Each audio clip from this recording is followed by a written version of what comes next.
A fun fact, when I go to China, people like to joke that China is a country run by engineers, whereas the US is a country run by lawyers.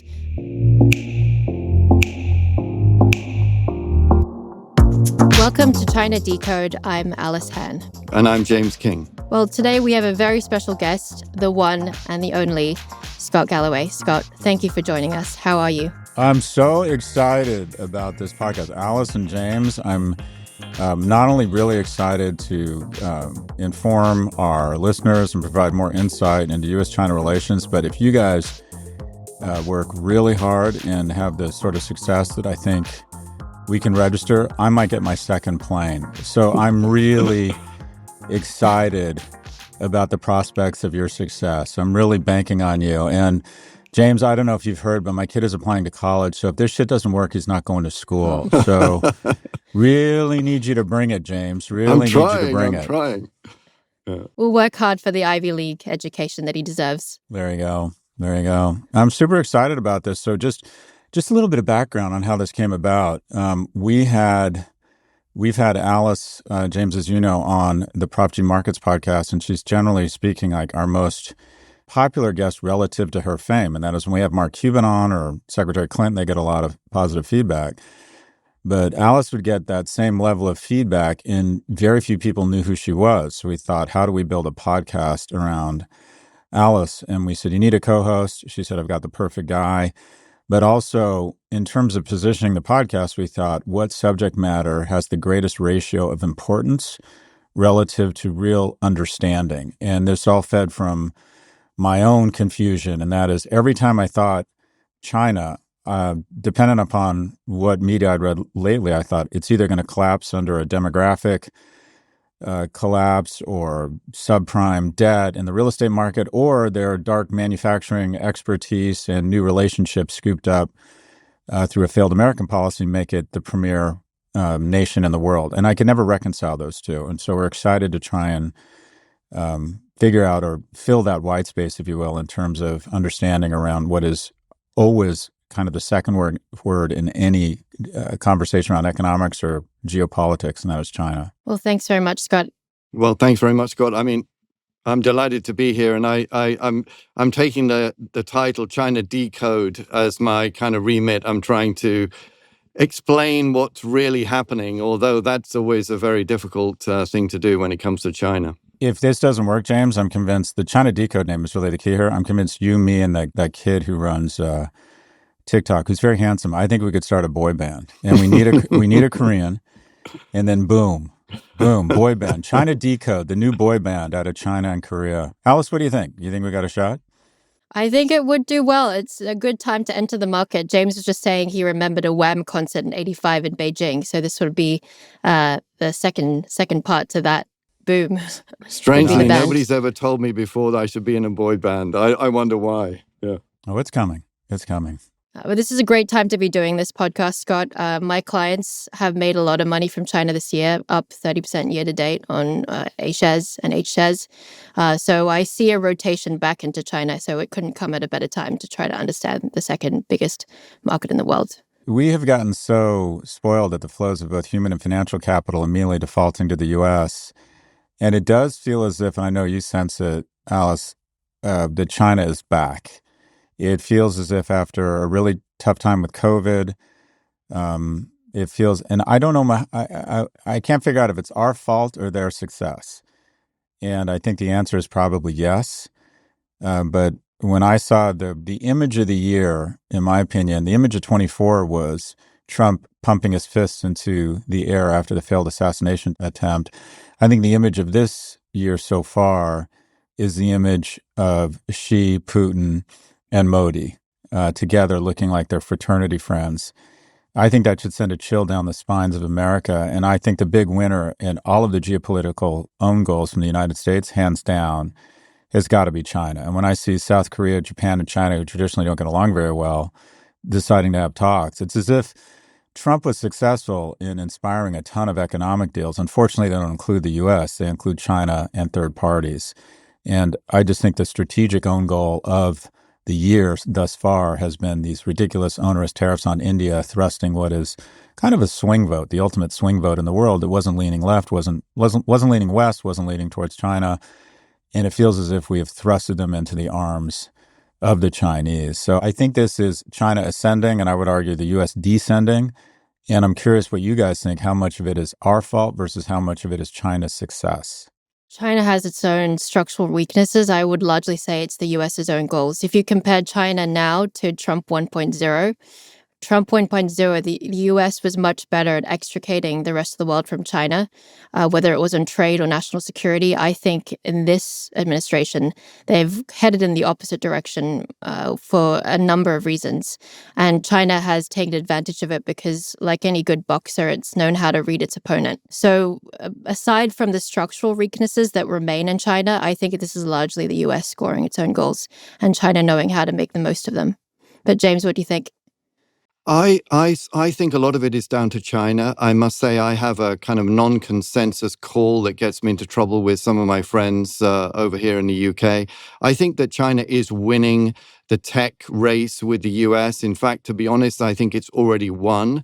And that doesn't make me popular in Western circles, but it is a genuinely held belief. However, I do think that China also has quite a lot of internal problems. And one of the big internal problems is this issue of what's called involution. You know, it's a very tough word to understand, but it basically means excessive self-defeating competition that leads to diminishing returns for companies and therefore low profits. And if China can't shake that bug, then I think there is a possibility, though at the moment I think a slight one, that it might all come unstuck. So I don't want to have both sides of the argument. I think basically China is in a winning frame, but there is a possibility it could come unstuck. Well, James, that's a great way to segue to our first topic today. So in today's episode of China Decode, we will be discussing the buzzword involution and how it could spell trouble for China's economic miracle, how Beijing is courting talent globally just as Trump tightens on US visas, and why China is loosening its ban on hip-hop to cash in on concert tourism. All right, let's get straight into it. When I was in China a few weeks ago, the number one word wasn't tariffs or trade, it was involution. And the way that I've described it to some of my clients is that it's involution convolution. But certainly it's a term that has been used to denote the deflationary pressures on the economy from just cutthroat price competition that really erodes firms' profits. So whether it's car makers, solar firms, battery producers, we've seen over the last few years that they've been flooding the markets. Their profits are basically vanishing. And that's creating a wage deflation spiral where we see wages go down, debt pile up, and Beijing is currently trying to stop this. It's basically telling its companies that they need to stop these price wars and scale back on subsidies and output. But critics warn that without stronger consumer spending, China risks sliding into the kind of stagnation that we saw in the last decades in Japan in the 1990s. This is a bit of a more economic topic, which we can get into the reasons why deflation happens.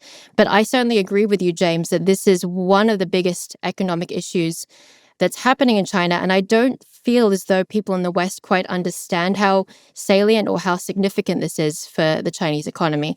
Just to put it into context, the way that I look at involution, it is just another version of what we've seen in the last few decades, which is increasingly inefficient fixed asset investment being poured into different sectors. So if you think about it, in the 90s, it was in the manufacturing sector. This led to a lot of SOEs going bust that needed to be bailed out. In the 2000s, it really then got pulled back into infrastructure and real estate investment. That bubble burst in around 2020. And in the last, I would say, decade, we've seen a massive ramp up in fixed asset investment and subsidies going into the manufacturing sector. And that's basically creating this dynamic whereby you're seeing ridiculously cheap EVs and solar panels being flooded in the domestic market, but also globally. James, what's your take on this involution nightmare? At least from an economic perspective, I see this as deeply troubling, but what's your take?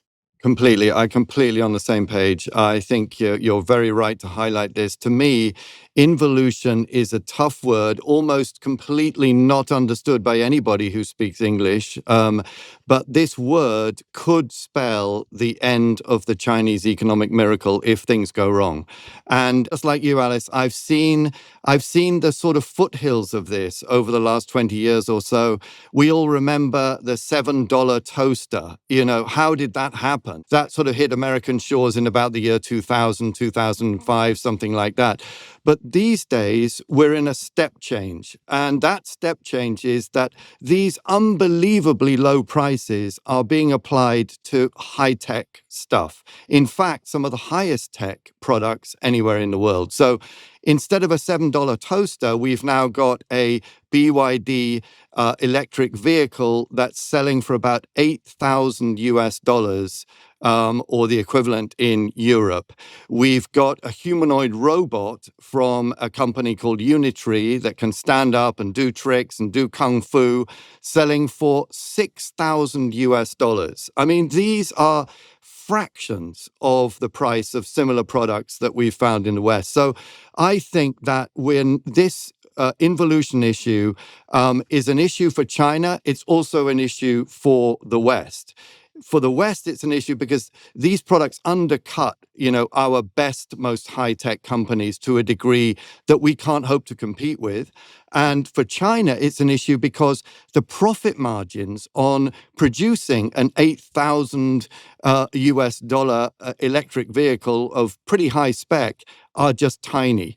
And so Chinese companies are experiencing this phase of profitless growth or close to profitless growth, and we just don't know where that's going to end. If the big companies in China don't make enough profit, then how can the government tax them? If the government can't tax them, how can it fund its aging society? How can it fund its welfare state? So this is a bind for both sides. It's a bind for the West and it's a bind for China. How do you see this whole thing playing out, Alice? My hot take is that these private companies, if there is no intervention, they're going to become like zombie companies, the SOEs that were increasingly inefficient. And the reason I say that is because what we've seen, and this is worth noting, is that the local governments have been basically pooling all their resources into subsidizing their local champions. So almost every local government has its own major EV company. BYD in Shenzhen, for instance, is one of them. And that is creating a dynamic in which we have well over 100 different EVs. That number should be much smaller. And it's creating a dynamic in which, as you mentioned, James, the prices are ever declining. On the flip side of the argument that declining prices should be good for consumers is that it's leading to a dynamic where wages are getting suppressed, and everyday Chinese people basically decide instead of spending because prices will fall in the future, they're going to save their money. And that is coming at a time in which the government is desperate to see a rebalancing of the economy towards more of a consumer-based economy. And certainly the deflationary pressures that we've seen in the recent data, PPI has been deflationary, I think, since 2023. CPI print was negative 0.4% last month. This is deeply troubling for the government, and it makes stimulus even less effective because effectively we see real rates close to zero. So I think people in the West only see one side of it, which is that prices are going down. This is bad for foreign competition in foreign markets. We should put barriers on China, tariffs like in the case of the US or EU. But it's more than a global trade story. It's, I think, a deeply problematic story at the heart of China, which is that it is increasingly pulled inefficient investment into the manufacturing sector, subsidizing it at the expense of households and consumers. That's my hot take. Yeah, Scott, so what's your take on involution? Have you heard of it as a term? Is it bothering you? It's the first time I heard the term. As far as I can tell, it means competition that's so intense that results in deflationary pressures. The moment I had around this topic was I was recently in Brazil, and I got in a car, an Uber, and I thought it was a Model Y, and I saw the BYD logo. And I asked the guy, and it was a really nice car. I asked the guy, what did this cost? And it was like 80,000 reals, and that's $16,000. And I thought, this is half the price of what you get, maybe, of what you could get a used Model Y for. I go to where you were talking about, Alice. I think one of the biggest problems in the U.S. is that young people no longer have the purchasing power they had, and they just don't have the quality of life that their parents had. And I love the idea, quite frankly, of a young couple getting to have a new car for $12,000. I'm a free markets guy. Now, at some point, if the government is protecting its infant industries and providing so many subsidies that they can engage in dumping to clear out industries, then that's a problem. But I see the U.S. auto industry, quite frankly, going away at this point because our national champion, Tesla, has declining revenues and just can't compete against BYD. Eventually, foreign products show up on your shores. It might take some time, but eventually you're subject to those competitive pressures. I would hate to be Volkswagen right now because my understanding is that China is now producing 50%, has 50% share of global of EVs, which means they have the scale for better battery technology, can continue to push prices down. Now, if the government is subsidizing this to the point where it's lowering wages and making them non-competitive, then yeah, that's a problem. I'm sort of here for it. I like the fact that these guys are putting competitive pressure on international automakers such that consumers can get good cars at a low price. So I like the competition. If it's being subsidized by the government to the point where they're effectively dumping cars across markets and putting our people out of work, fine. I get there should probably be tariffs. But I love full body contact competition that results in really low prices and low margins. And ultimately, unless the government's subsidizing it, the market should take care of this. There used to be in the U.S. 50 or 60 automobile companies, but none of them had the scale to support the margins differentiation to survive, and we ended up with 4 or 5. But the problem we have in the U.S. is the exact opposite, and that is we have let the industry consolidate so much and are so guilty of regulatory capture that there's 4 or 5 meat companies, processing companies, and meat prices have vastly outpaced inflation, as has pharma. We're too concentrated. So it's just sort of interesting to see the other end of it. But I like the idea of really inexpensive cars landing on the shores of the U.S. Yeah, I mean, I take your point, and I think that is where we'll see some interesting developments, because when I was in Hangzhou and Shenzhen, what struck me is that almost all these manufacturers and suppliers, including in the auto industry, have a plan B, meaning they are trying to onshore as much supply in the US as possible. They're being pressured by the suppliers to do so. So that's another way in which, you probably will see more Chinese goods in the US market, but not labeled under a Chinese name. Effectively, they're creating these offshoot companies in the US with no real direct ties to the parent company on mainland as a workaround. The other thing that struck me in the news just this week was that Beijing has announced that it's doing export approvals for EVs, meaning that they're trying to limit the amount of EVs that get exported. I sense, and I'm curious if what you guys think, that Beijing feels a great degree of pressure, I think, from especially the developed markets, because there have been an increase in trade investigations amongst developed and developing countries, including Brazil, on Chinese cheap goods. Yes, Alice, I think that is also a key point. I mean, Chinese hyper competition does have, to an extent anyway, a political base. And that is, as you've already alluded to, the fact that local governments have their local champion companies, and they will do, well, a lot, I won't say just about anything, but a lot to subsidize that local company, give them tax breaks, help them with like free land allocations and many other things. So you end up with a market in China that is just unbelievably competitive. Let me just give you a couple of eye-popping examples. There are apparently about 250 beer companies in China and well over 10,000 beer brands in China. Even a beer drinking country like the UK doesn't have anything like that. There's more than 200 steel companies in China, nearly 3,000 cement companies. As you mentioned, Alice, there's about 130 EV brands in China. 150 companies that are making energy storage equipment. So a lot of the reason for these incredible numbers of companies in the same industry all competing against each other is that they all have a local government behind them. And so it's a political economy issue as much as anything else. And that's why I do have some sympathy with European and other officials in the West that talk about unfair competition coming from China. And it's this industrial policy, this subsidy sort of regime that makes it quite difficult for countries like, those countries in Europe to compete with. So I don't know where this is going to end. I have a feeling that this is going to end in a huge trade bust-up, to be honest. But we're probably years away from that so far. I think this is an important story, again, to discuss, because what I've seen is a big pivot from Beijing in the last few months.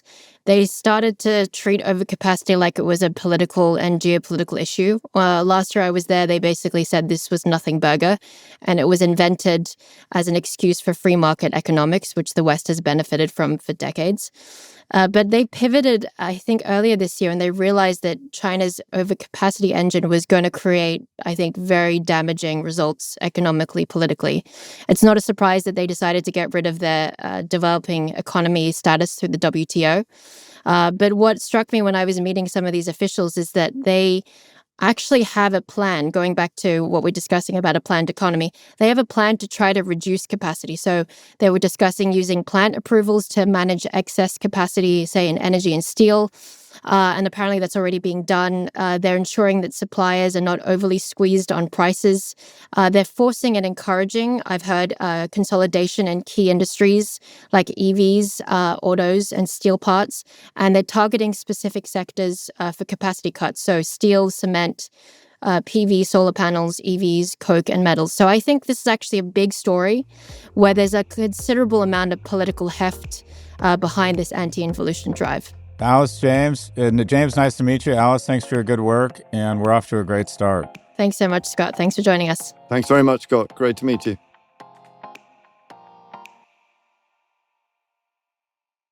Welcome back. It's just James and I now. We're going to talk about the K visa, which is actually coming at a very interesting time now that we've heard that there will be this $100,000 fee on the US H-1B visas for foreign migrants and workers in the US. The US is making it harder, in fact, and more expensive for companies to bring in foreign tech workers. And simultaneously, China, it seems, is moving in the opposite direction, rolling out a new K visa on October the 1st, so very soon, designed to attract top science and engineering graduates from around the world. The move is part of China's larger push to become a global tech leader, while Washington seems to be raising barriers. But I think the devil really is in the details, and I'm very curious to hear what you have to say, James, on this, because when I look at some of the data on top-tier talents in technology, especially AI, it's very clear to me that the US still dominates in terms of the destination that even Chinese STEM graduates want to go to for AI research and work. What's your take on this? Well, I mean, like you, Alice, I'm really struck by the symmetry, or maybe we should say asymmetry, of these two moves, which, as you say, the US making it more difficult to attract the top scientific talent, and China making it much easier. I just can't help.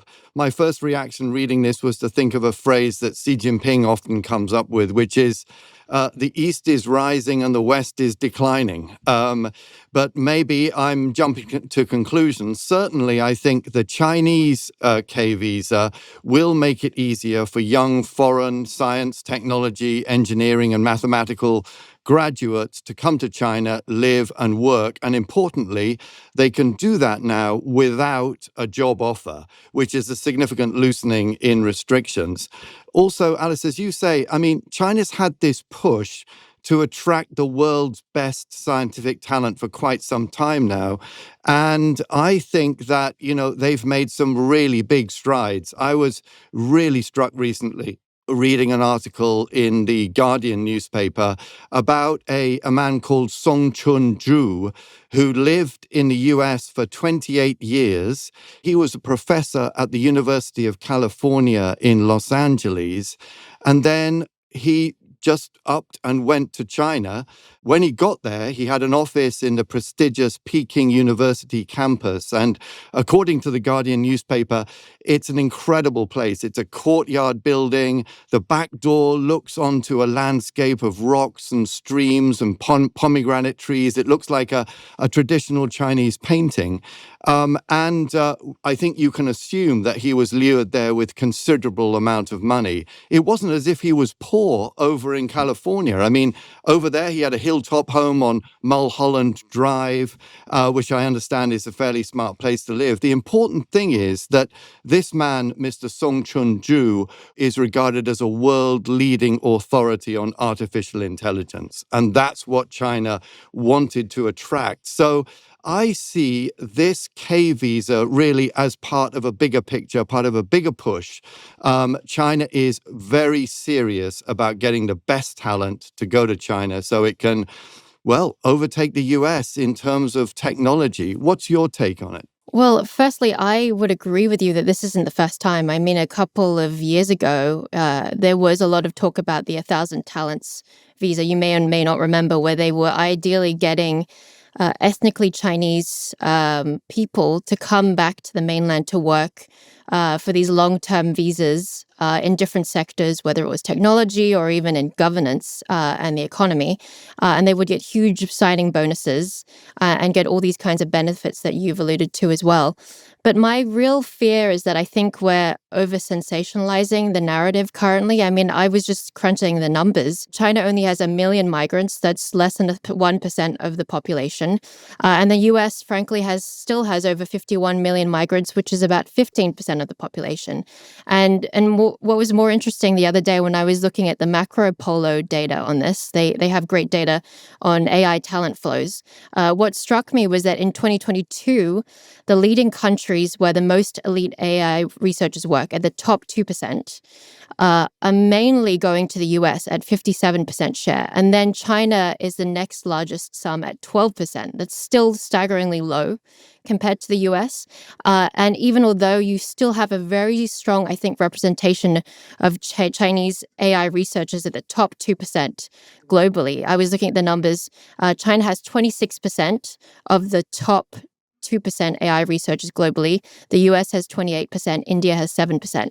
So it's still clear to me that a lot of the elite Chinese researchers, if they can stay in the US, will choose to do so. Money is one side, but if you have top-tier researchers and an ecosystem of that and CapEx feeding that in Silicon Valley, I think it's going to be hard for some of these really talented individuals who are, say, working for Mark Zuckerberg at Meta to decide to go to Beijing, where maybe they're not at the cutting edge in terms of frontier labs in AI. That's my hot take.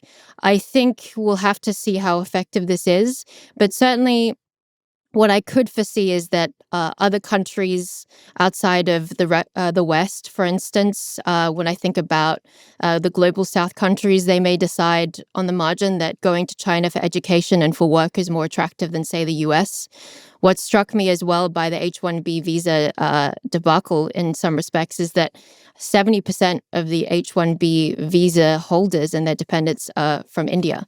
And I was seeing a lot of social media about within India about this issue of being supportive of the K visa. Now, whether or not that materially impacts talent flows is one thing that remains to be seen. But I think, to your point, there's a real asymmetric narrative at play about the future of talent flows. Yeah, I very much agree. I think with all of that, really, especially for those Indian scientists or Indian origin scientists in Silicon Valley or elsewhere in the US. I mean, if they were to go to China, obviously there's a big language barrier, there's a cultural barrier, which simply doesn't exist in the US. So I think that it probably won't be the case that we see a massive tidal wave of talent going over from the US to China. But I wonder, I mean, all it takes is a few brilliant ethnic Chinese scientists to go to the AI labs in China that are already very smart and to raise their game, I don't know, 5-10%, and that could move the needle. I don't know, but I definitely see this as an own goal for US ambitions in tech development. My sense is that $100,000 flat fee for somebody is at the cutting edge of AI research is probably a nothing burger for a lot of these huge tech companies. Maybe, and this is something that I'm hearing in terms of speculative gambits, they will try to use this as leverage with India in a renegotiation of their trade deal. And maybe they'll give exemptions to Indian workers. That remains to be seen. But certainly, I think what it affects the US, most is in the area of, say, healthcare or some of the lower tier tech and software related jobs, where $100,000 is materially quite significant. But to your point, I do concede that, it only takes a few high level AI researchers from China to come back to, I think, move the dial in some respects in certain key industries and technologies. And this kind of made me think a little bit about talent flows within a broader perspective. I was in China a few weeks ago, and they were telling me that, again, we shouldn't quote this, but people were saying that over 50% of the AI researchers are ethnically Chinese. This includes a huge group that lives in the US, and that these researchers have a level of exchange with mainland researchers through GitHub or Gitee, which is China's equivalent of that platform.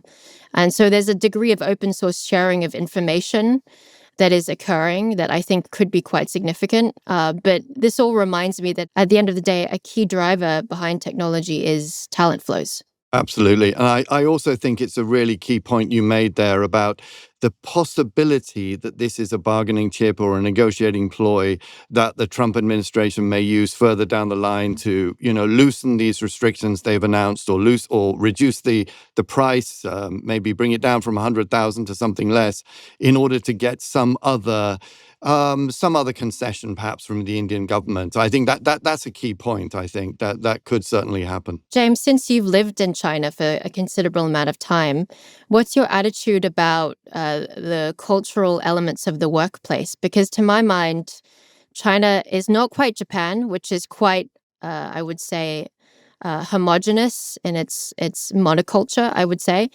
But it's not quite the US either. Do you think that China could get to some kind of a middle ground between those two countries in terms of inviting foreign talent? That is something that I struggle to quite accept, but maybe you have a different view having lived there for some time.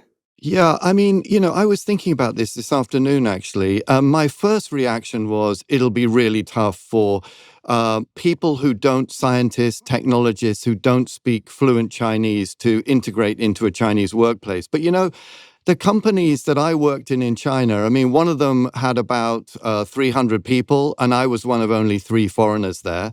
I do speak Chinese, but most people I worked with spoke pretty good English. I didn't feel, of course, I felt different. I felt like a foreigner, but I didn't feel like an outsider necessarily. I feel that in some of these young tech companies where everybody's driving towards the same technological goals, firing off each other's intellects, I feel like it could be actually quite a rewarding place for, non-Chinese to go to sort of test their mettle in one of the fastest moving markets in the world. So I don't know. The jury's out. I can see both sides. And just really quickly, I've been talking to some of my friends who run universities in China, and what they've noticed is that there's a huge uptick of foreign students, mainly from the global south countries. So US students enrolling in China has gone down considerably over the last few years, which is not surprising. But we've seen apparently a massive uptick in students from Central Asia and from global south countries, Southeast Asia, parts of Africa, even Latin America. And I think that is probably going to be a bigger trend moving forward that's worth tracking. Absolutely. I couldn't agree more with that. I think, when you meet those people, young people, maybe from global south countries, they look at China and the opportunities in China in a very different way, it seems to me, from many of the people that you get going from the West, because China is this tech beacon for them. It is the land of potential opportunity. And so I really agree with that, Alice. I've seen that with my own eyes. Young people from Central Asia, Pakistan, India, Russia, that really do see China as a place of opportunity. And one last thing, a fun fact. When I go to China, people like to joke that China is a country run by engineers, whereas the US is a country run by lawyers. And I think that's reflected in a lot of these trends that we're talking about. Okay, let's take a quick break, so stay with us.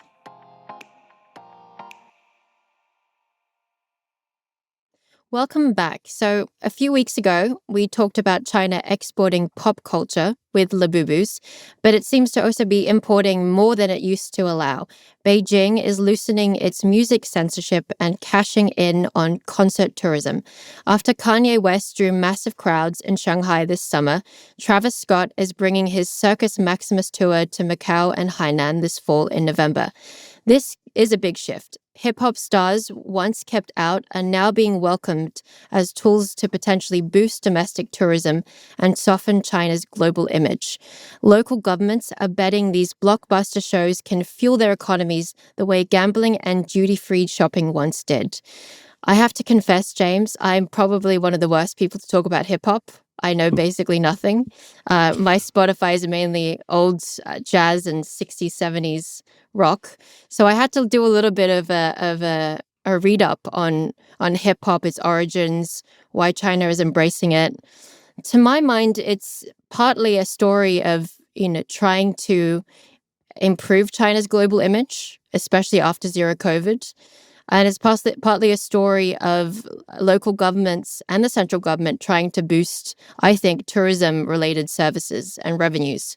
What strikes me about the recent rhetoric coming out of Beijing in the last few months is that they're pivoting away from trying to boost consumption in goods to boosting consumption in services. And I think tourism and retail and hospitality related to concert tourism are probably part of this story. Secondly, I think we've seen a bit of an image change in China, and I'm curious to hear your thoughts. Earlier this year, they announced 30-day visa-free travel for a lot of countries. They've introduced this K visa, which we just talked about. More musicians and celebrities are going to China. For instance, I'll tell you a story about how I was staying at the same hotel in Shanghai on the Bund as LeBron James. So there were lines outside of the hotel and people in LeBron James jerseys. You thought they were there for you, Alice? Maybe. Lion dances. You thought they were wheeled them out for you. Yeah, I thought it was a little bit strange, but they were all wearing Lakers t-shirts. So it strikes me that I think people in the West are getting to realize that Chinese people, especially Chinese youths, are not so different from them. And I think TikTok has done some work in bridging the cultural gap. But I think that this is a great story to show that actually China's Gen Z is not too different from the Gen Z that we're seeing globally in the US or even in the UK. But what's your take on this? And are you a hip hop fan? Well, Alice, I was going to say, if you're not so knowledgeable about hip hop, I'm afraid I'm even worse. But I've also done a little bit of reading up, and I very much concur with your view that this is a much bigger topic than just hip hop. This is a really kind of Chinese cultural diplomacy, and there's a lot riding on this. Can I also indulge in a reminiscence here? Please do. I was in China, believe it or not, in 1985. I shudder to admit that fact. And that was the year in which the UK pop group Wham came over to China. Wow, I love Wham. Oh, So cool. it was honestly just dramatic. I didn't manage to get a ticket to the performance in the Workers' Stadium in the middle of Beijing, but everywhere you went after that performance, people would talk to you about Wham. They would be humming the hit song Careless Whisper. They would ask you to sing Careless Whisper to them. I once had to sing it on a train going through the middle of China because everybody was so insistent that I had to. And so what the impact of that event, I think, is very similar to what China hopes for with the Travis Scott performance that's coming up. It gave people a great sense of relaxation, a great sense that China was part of the world, that the best of foreign culture wanted to come to China. People felt a sense of validation. They felt a sense of connection. And I think that's really what the Chinese government is aiming at now. It's also, though, this time aiming at quite a bit more. And believe it or not, China being a planned economy, there is a plan for this, and it has 28 separate points in it. I was reading it this afternoon. It's all about Chinese soft power. It's about cultural diplomacy, and it's also at its base about what Xi Jinping calls the Global Civilization Initiative. And this is one of 4 initiatives that Xi Jinping has to show how important China is on the world stage. And this one, the Civilization Initiative, is all about understanding and friendship between peoples. And as you say, Alice, I think that China is taking this pretty seriously now. And I think that quite a lot of these relaxations, the ones that you referred to, including the K visa, come down to this broader push to kind of have China join the world and be admired by the world. Yeah, are you seeing that? I'm curious what you think about the Global Civilization Initiative, because if we had this conversation a couple of years ago, I would have said, well, this would be another reason to ban hip-hop, ban all Western influence, make sure that we only have Taoist and Confucian values and things that adhere to so-called Chinese values. And China has a strong tradition when you look back to, say, the Boxer Rebellion of the 19th century of trying to block out and repudiate Western foreign values. So it strikes me as being a big shift for Xi Jinping in the leadership, because what I've seen since Xi has joined power is that there is a rewriting of the China narrative, of the China civilization, of the China culture. And yet now we're seeing a little bit more loosening when it comes to bringing in Western music and Western sports. So I wonder what this really is from the Chinese government. My sense is that they understood from zero COVID, right after the end of zero COVID, if you recall, in December 2022. Remember, we had a really bad period of Chinese public diplomacy. I think that they felt that China was very isolated from the rest of the world and that they needed to rewrite that narrative. So that's my sense of, at a geostrategic level, what they're trying to do. But to your point, I think it's a really good one, which is that there is what the government is trying to do, and there is what everyday Chinese people are doing. And it's clear that there is a rise of hip hop in China domestically. As I was researching this, I discovered that the most streamed Chinese musician right now, he's taken over Jay Chou. He's Lan Lao. Sky is Your God is his English name. And he mixes hip hop with Canto and Chinese dialects. And he's become the most streamed artist in China currently. So there seems to be a bit of a domestic rise in hip hop culture. You see that in some of the streetwear style, as well as the musical taste that I think is coming up. Is it a commentary against materialism like hip hop was in the 70s and 80s in the US? I'm not sure. Maybe that's too much of a stretch, but certainly I feel like there is a bottom and up cultural shift in China where people are accepting more and more of these Western hip hop style trends.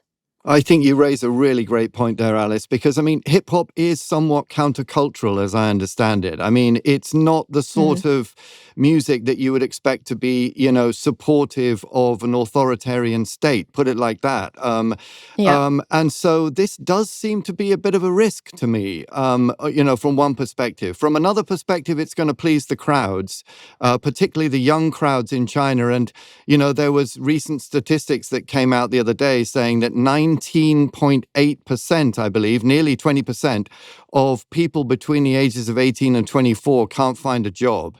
So perhaps it's a salve to those people.